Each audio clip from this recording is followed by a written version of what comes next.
Moja pia kati ya taarifa ambayo ni kama imemchanganya sana rais wa Marekani bwana Donald Trump ni kuhusu hicho ambacho pia kimeripotiwa katika siku za hivi karibuni, na maanisha siku ya Jumamosi na siku ya Jumapili katika wiki iliyokwisha kupita, ambako Urusi iliweza kuzindua mashambulizi makubwa makombora pamoja na ndege zisizo na rubani kwenda huko nchini Ukraine, ambako raia takribani 12 wameweza kupoteza maisha, huku pia wengine zaidi ya 70 wakijeruhiwa na mashambulizi ya ndege pamoja na makombora katika nchi ya Ukraine, hasa pia katika mji mkuu wa Kyiv na maeneo mengine nchini humo. Sasa taarifa ambayo ameizungumza rais wa Marekani bwana Donald Trump amesema ya kwamba ni kama anachanganyikiwa kabisa na mashambulizi ya Urusi, lakini pia amesema ya kwamba Putin kwa sasa ni kama hamuelewi, na akidai ya kwamba kwa nini wamekuwa kizungumza kwa simu karibia mara mbili kama sijakosea, azungumze naye tangu aingie madarakani Januari 20 mwaka 2025, ambako pia kwa mara ya mwisho walizungumza katika mwezi huu ilikuwa ni Mei 19 mwaka huu. Wakazungumza baadhi ya vitu ambavyo pia inabidi vitekelezwe ili kwamba vita hiyo iweze kumalizika. Na moja pia kati ya kitu ambacho kimekuwa kikizungumzwa sana na viongozi hao ni kuhusu kusitisha mapigano, hasa mashambulizi kwenye miundombinu ya kiraia kote nchini, yani Urusi pamoja na huko Ukraine.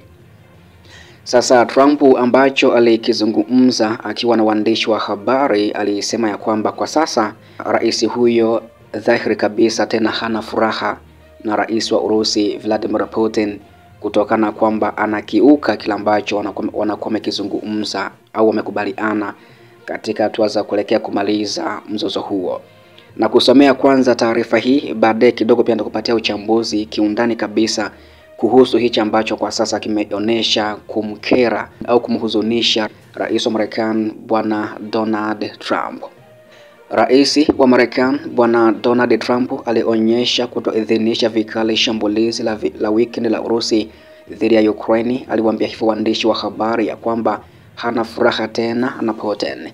anaua watu wengi. Trump aliwaambia waandishi wa habari kwenye uwanja wa ndege huko New Jersey kabla kurejea Washington siku ya jana, ambako alisema kwamba hajui ni kwa nini Putin kilimpata na amemfahamu kwa muda mrefu sana, lakini anashangaa ambacho anakifanya hadi sasa huko nchini Ukraine.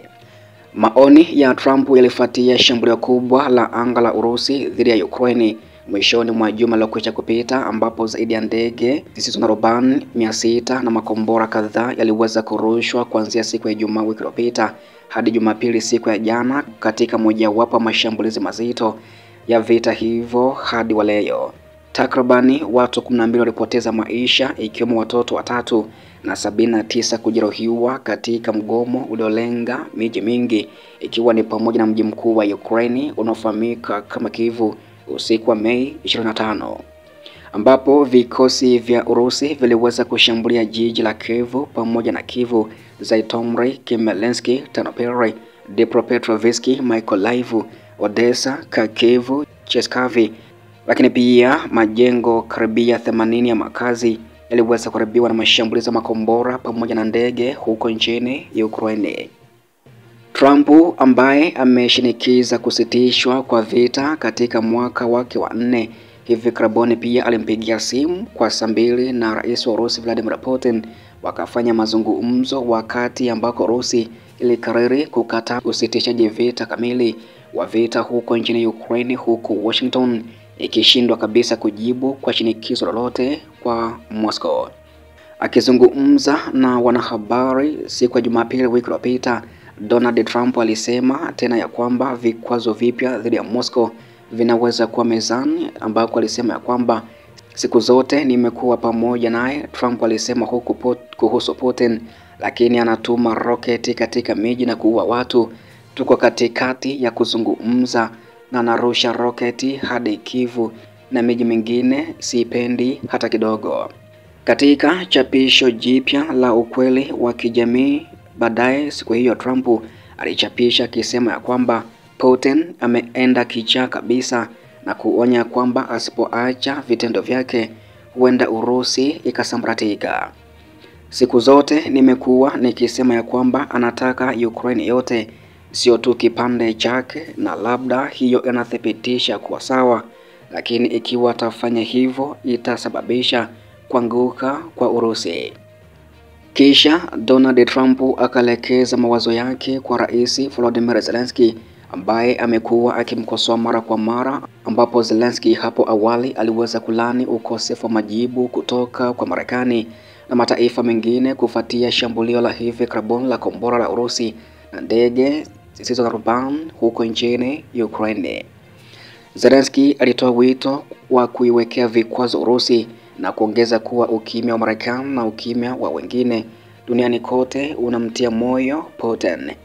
Vivyo hivyo, Rais Zelensky haifanyi nchi yake upendeleo kwa kuzungumza jinsi anavyozungumza. Trump aliandika, kila kitu kutoka kinywani mwake husababisha matatizo, sipendi na ni bora kuacha. Mapema siku hiyo, mjumbe maalum wa Trump kwa Ukraine anafahamika kama Keith Kellogg alijibu shambulizi au mashambulizi makubwa ya Urusi usiku wa Mei 25 dhidi ya Ukraine, akitaka uhasama uweze kukomeshwa. Mauaji ya kiholela ya wanawake na watoto usiku katika nyumba zao ni ukiukaji wa wazi wa itifaki za amani za Geneva za mwaka 1977 zilizoundwa kulinda watu wasio na hatia. Mashambulizi haya ni ya aibu, Kellogg alisema kwenye mtandao wa kijamii wa X, zamani ukifahamika kama Twitter, bila kutaja Urusi kwa uwazi. Alisema, acha mauaji, sitisha mapigano sasa. Wakati huo pia Don Bacon wa Republican alisema mazungumzo amani hayana madhara yoyote kwa Putin. Lengo lake ni kutawala Ukraine na hata simama hadi atambue ya kuwa hawezi kushinda. Bacon alichapisha hivyo kwenye jukwaa la kijamii la X kufuatia shambulizi hilo, ambako alisema Washington na washirika lazima waiweke Ukraine mikononi mwao, iweke vikwazo Urusi kwa kiwango cha juu zaidi na kutaifisha dola bilioni 300 katika mali ya Urusi nje ya nchi. Na hichi ndicho ambacho pia amekizungumza Rais wa Marekani Bwana Donald Trump kufuatia ongezeko kubwa la mashambulizi ya Urusi huko nchini Ukraine. Lakini pia kumbuka, kabla ya hichi ambacho hajazungumza Donald Trump kuhusu kukerwa na mashambulizi ya Urusi, kabla ya Urusi kufanya mashambulizi haya, pia hapo nyuma ni ya kwamba Ukraine ilikuwa imefanya mashambulizi makubwa mno huko nchini Urusi, hasa pia kuelekea mji mkuu wa Moscow, ambako ilielezwa kwamba karibu ndege 500 za Ukraine ziliweza kurushwa kuelekea huko miji mingi ikiwemo pia Moscow, mji mkuu wa Urusi, ambako wakati Putin akiwa kwenye moja ya ziara kwenye mkoa wa Kursk huko nchini Urusi katika wiki ambayo imekwisha kupita, alisema ya kwamba kwa hicho ambacho pia Ukraine nakifanya kwenye maeneo ya Urusi, hasa kufanya mashambulizi makubwa kwa miundombinu ya kiraia, aliapa ya kwamba hakika Urusi itafanya mashambulizi mengi ya kisasi kwenda huko nchini Ukraine. Hivyo basi naweza nikasema kwamba ambacho amesema Trump ya kwamba anakelwa na nahisi labda kwamba Putin kama anaelekea kwa kichaa na kumtaka ya kwamba asitishe mashambulizi hayo, ni ya kwamba huenda pia Ukraine kama kweli ilikuwa inatakiwa amani, basi Ukraine ingeacha kabisa kufanya mashambulizi makubwa huko nchini Urusi, kwa sababu ukiangalia baada ya mashambulizi hayo ambayo pia yaripotiwa ya kwamba karibu ndege 500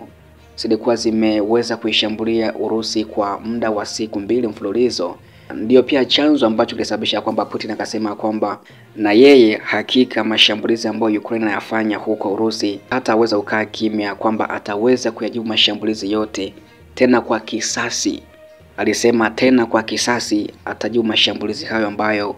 Ukraine imekuwa ikifanya katika maeneo ya huko nchini Urusi. Hivyo basi kama ni kulalamika, basi Marekani inatamani vita iweze kusitishwa ama imalizike, au basi mashambulizi yasitishwe hasa kwenye miundombinu ya kiraia. Nafikiri kwanza Marekani kama mshirika wa karibu wa Ukraine, basi angefanya mpango kwanza kuizuia Ukraine kufanya mashambulizi kwenda huko nchini Urusi, ili kuona kama je, ni kweli Putin anafanya makusudi au afanye makusudi, kwa sababu chanzo cha mashambulizi haya ambayo pia yamepelekea viongozi wengi wa Ulaya kuzungumza ni baada ya mashambulizi ya Ukraine ambayo yalifanyika katika siku za hapo nyuma, ambako Wizara ya Ulinzi ya Urusi ilichapisha kwamba karibu ndege 400 wakisema kwamba karibu ndege 500 ziliweza kushambulia maeneo ya huko nchini Urusi. Hasa hizo ndege pia zilinaswa zikiingia katika mji mkuu wa Urusi huko Moscow, na Moscow pia ndiko ambako makao makuu yalipo ya serikali ya Urusi. Kwa hiyo pia ndicho chanzo pia ambacho kimesababisha mashambulizi ya makombora mengi ya Urusi kuingia huko nchini Ukraine. Kwa sasa naweza nikazungumza hicho tu, hivyo basi ni kuahidi ya kwamba taarifa zaidi ambazo zitakuwa zinajiri huko Urusi na Ukraine, na kuahidi ya kwamba nitazidi kufahamisha hapa. Cha msingi hakikisha kwamba umebonyeza neno subscribe kama bado hujafanya hivyo, ili pia ripoti zote ambazo nakuwa naziweka hapa basi pia usipate kwa muda mwafaka kabisa. Asante kwa sasa, na pia karibu sana hapo baadaye kwa taarifa zingine zaidi katika siku ya leo ambazo nitakufahamisha kutoka kimataifa zaidi.